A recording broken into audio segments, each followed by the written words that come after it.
Alright, these are the compressor coolant hoses, air compressor coolant hoses that I pulled off yesterday.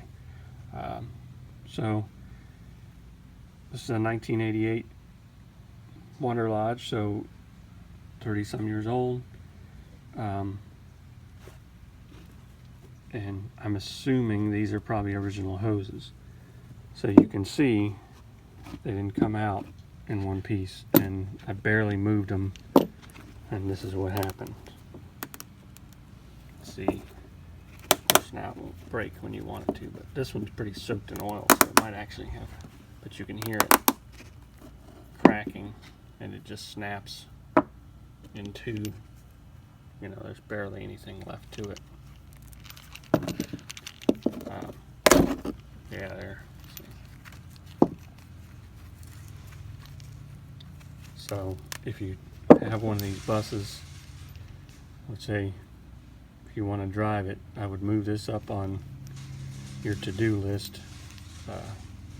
These are just it's a number 8 JIC female JIC swivel fitting with a barbed end. So this end is barbed into there, which I thought that was kind of unusual for this application. I would have expected something with a crimp or a reusable, like hydraulic fitting.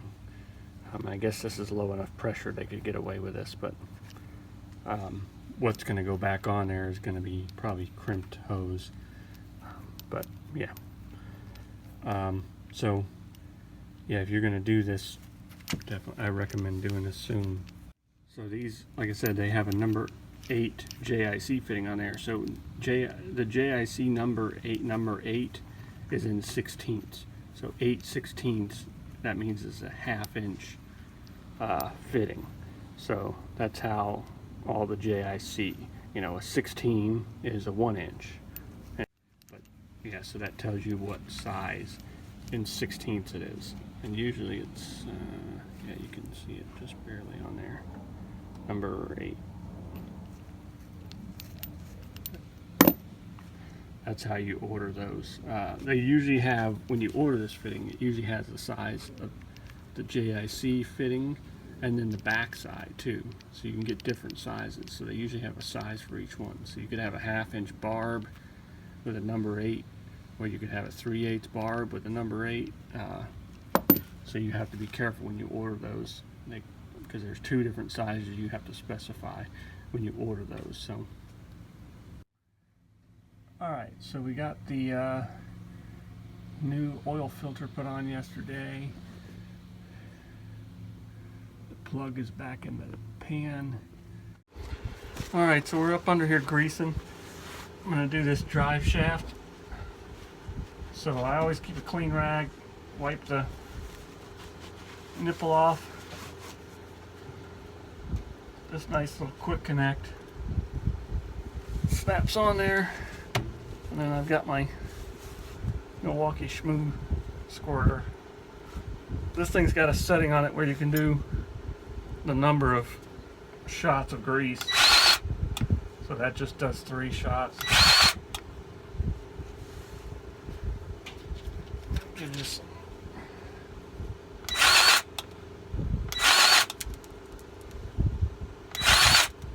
Alright, so I'm starting to hear it and see it coming out of the.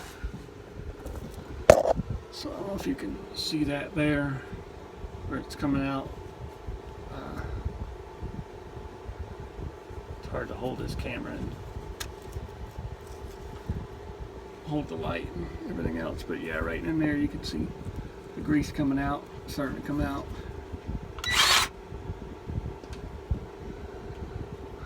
So give it too much more. So when I got under here, I realized this bus has a centralized greasing system. So you see all these little lines. That one's going to the slack adjuster. This one's going to the S-cam rod bushings. And that one is going to the other part of the S-cam rod. So yeah, I can't grease any of those. They have an automatic greasing system up front. But so I'm going to be looking at that later to try to get the information off of it, try to see if it's working or how it works.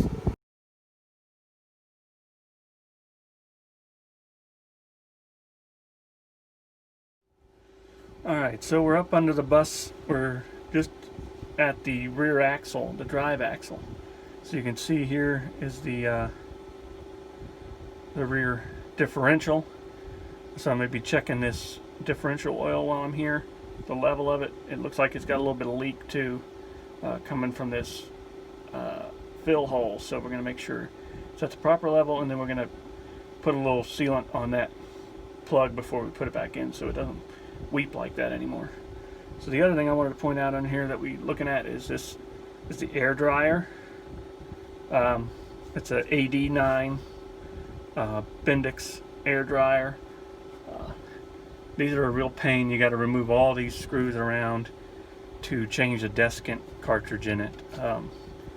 We're not going to tackle that this go round. This thing is spitting pretty good, and the tanks were really dry. So I'm going to leave that. The owner is going to tackle that later on. So the other thing that I'm looking at under here is see if I can get to where you can see it. Yeah. So I had to reposition a little bit, sorry.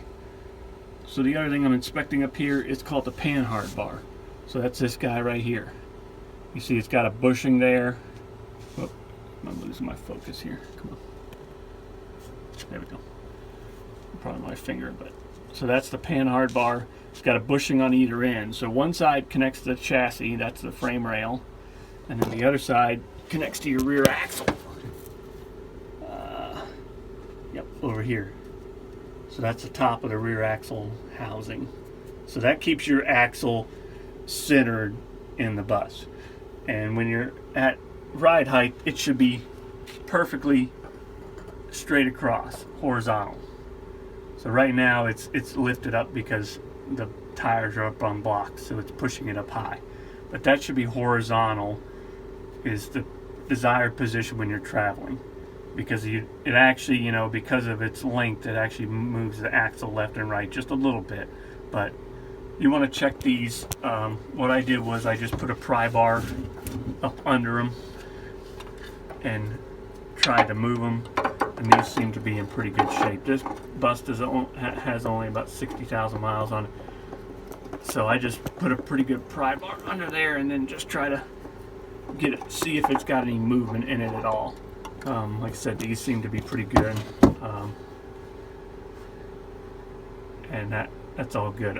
Also to note, up there you can see that's one of the air tanks and the other air tank. So this one this is on the passenger side, would be considered the wet tank. So that's the first tank it goes to from the air compressor.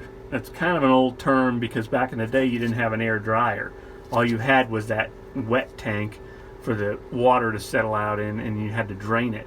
And you still, you know, you're supposed to drain these tanks daily.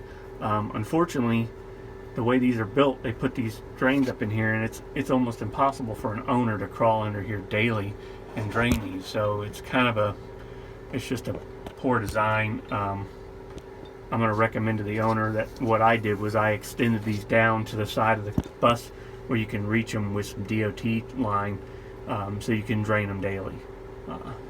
You do have to be careful with that though because of freezing, and make sure you drain it regularly, especially if you're in the cold, so it doesn't freeze water in that line. But yeah, it's a good modification to do if you have one of these, is to extend those lines down or put automatic expelling valve on there. They do have those, but those can mess up too. But alright, we're going to remove this plug on the back of this thing.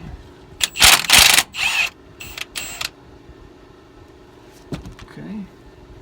Kind of expected that thing to be over full, but looks like it might just be splashing up there. It's right there at the level, so it smells like rear end grease.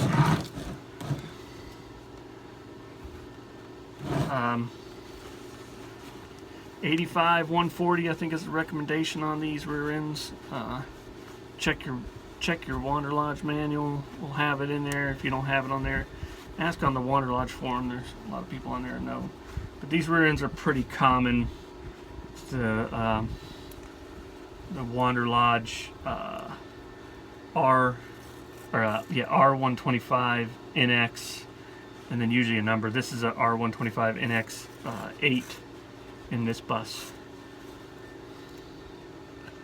So we look pretty good there. I'm just going to put a little bit of thread sealant on this plug, and actually, you know, I'm thinking that this stuff on the back of this pumpkin, it may actually be coming from this air dryer. It may not actually be oil from the rear end at all. It might be just air dryer spitting, and that stuff is blowing back onto this pumpkin, making it look like it's leaking. But we're gonna seal up the threads on this anyways. But so the rear end level looks good. I wanted to check that because one of the rear axle seals is leaking, and we're gonna repair that. All right, so I'm gonna put this plug back in here.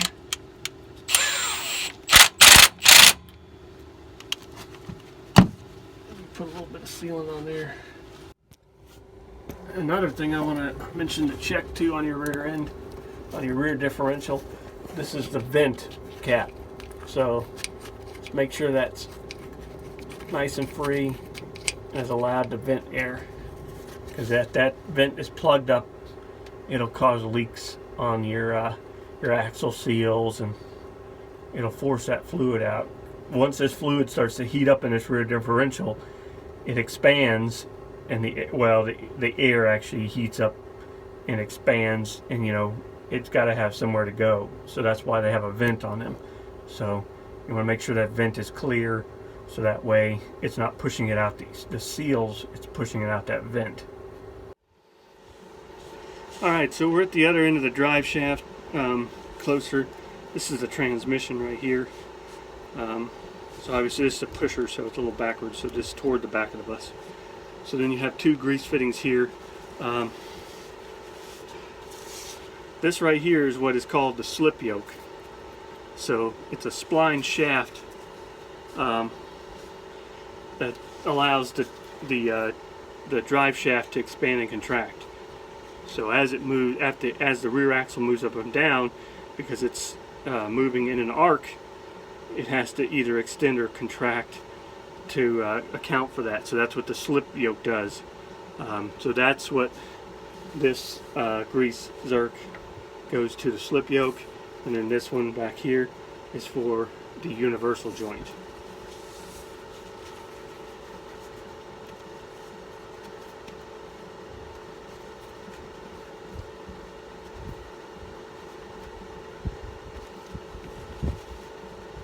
Again, want to get all that dirt and stuff off of there so you're not pushing dirt into the grease. Cautionary note, these things put out 10,000 psi. They will hurt you. Try to keep your fingers away from the tip of it. Otherwise you'll be sorry.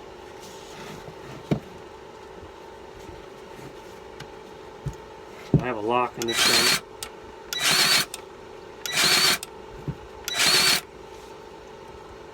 I'm just going to put this thing on.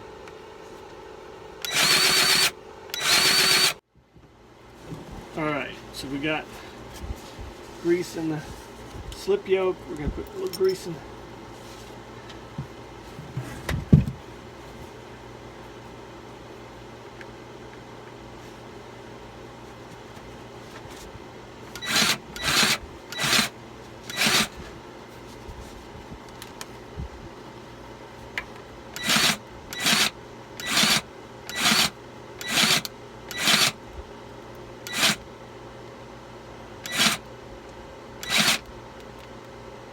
It's just starting to seep out of the... I want to push some of that old grease out. You can see it dripping out of there. It's pretty runny, so... Alright, we're going to show you how to check the brake stroke. So I got a tape measure here, and what I'm going to do is just check from where it's at now.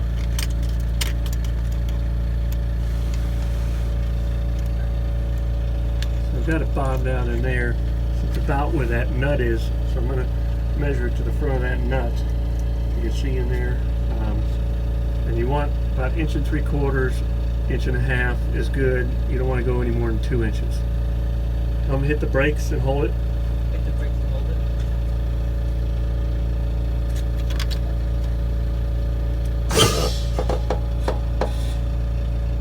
So that's about 1.5 inches if you see there. Right to the face of that nut is what I'm going to. So right, what I'm measuring to is, yeah, the front of that nut. So that's good. It's a nice good brake stroke. Alright, we'll check the other ones. Alright, push them. So we're about 1.75 inches there, so that's pretty good. That's actually 1.5 inches. It's hard to see there. Yeah. So I'm hoping you can hear that noise in the background.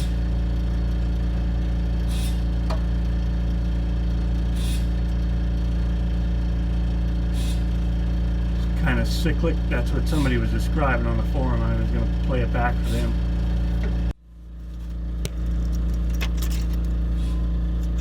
Alright, so we're about 3 inches to the nut there, so we want to go to about 4.5, max 5. Alright, hit the brakes.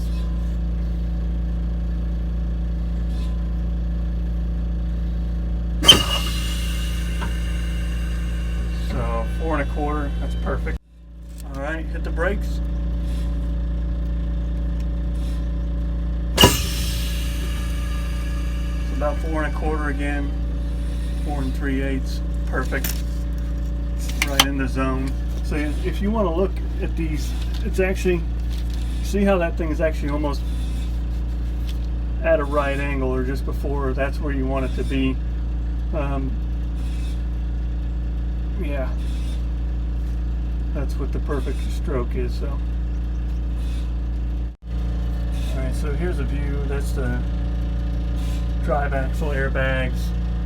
There's the lines, air lines. So these brake chambers are pretty corroded.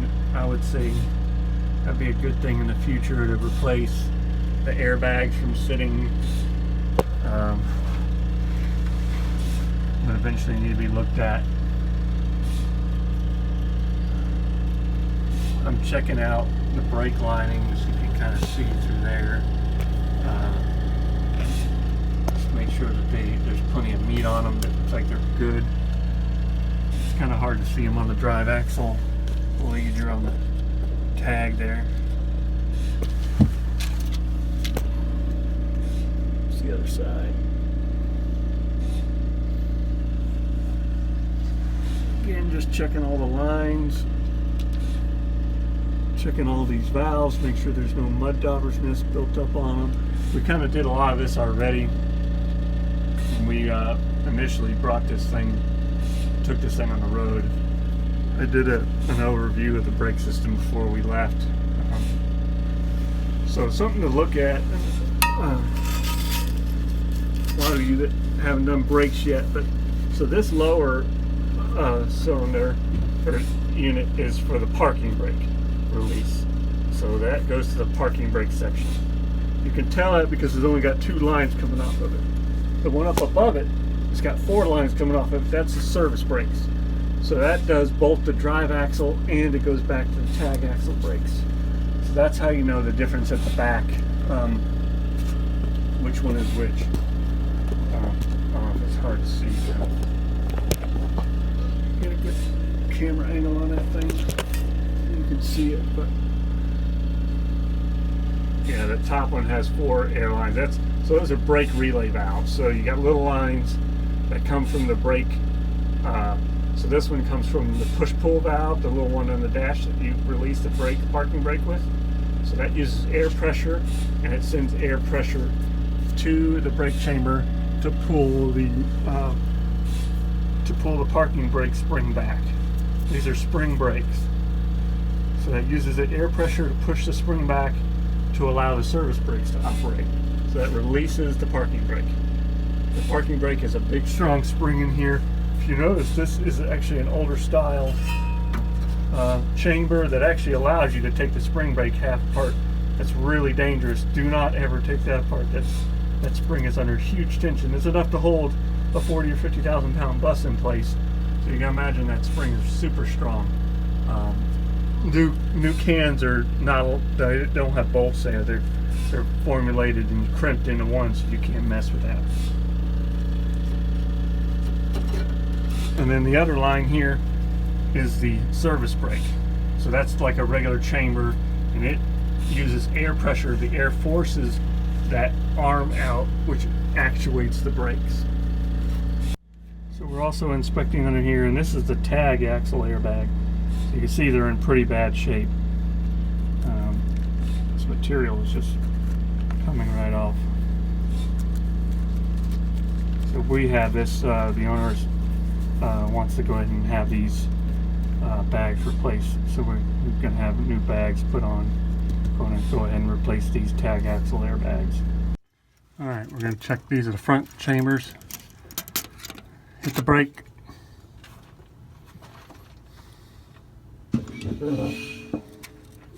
So again, we're perfect.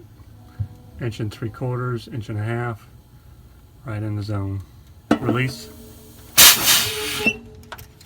So we're also in the front, so you can see this S-cam bushing has auto greaser on it. The slack adjuster there has auto greaser. The kingpin and the tie rod bushing down there has the auto greaser on it. So it's pretty much everything up front here has that auto greasing thing on it. There's nothing really to grease here. Alright, have them hit the brake again. Alright, so we're good. We got about 1.5 inches, 1 3/8 there. It's kind of hard to see at this angle, but it's perfect. Release. So again, the centralized greasing system has points here on the S-cam, the slack adjuster, the kingpin, the tie rod end, and even the drag link. So the drag link comes from the steering wheel essentially. So there's a steering gearbox underneath the steering wheel, and that drag link comes back and then turns, is actually what turns the wheel. So that drag link also has a grease fitting on